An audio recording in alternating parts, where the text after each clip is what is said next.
విమానాశ్రయాలంటే ఖచ్చితంగా లాభాలు అనుకుంటాం, తీరా చూస్తే అవి భారీ నష్టాల్లో ఉన్నాయట.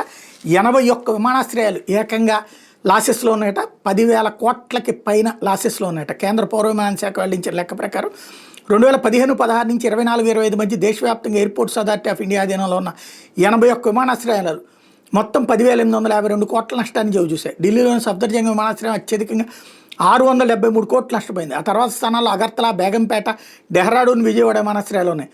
363 కోట్ల నష్టంతో తిరుపతి 8వ స్థానంలో ఇచ్చింది.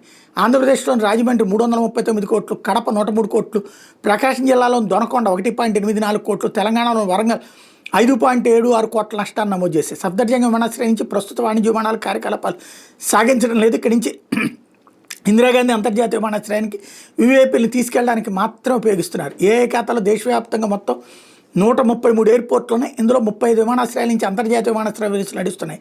2 joint venture, 6 public private partnership విమానాశ్రయాలు మినహా మిగిలిన ఎయిర్పోర్ట్ల నుంచి 23-24 13 కోట్ల పైచీలకు ప్రయాణికులు దేశ విదేశాలకు రాకపోకలు సాగించారు.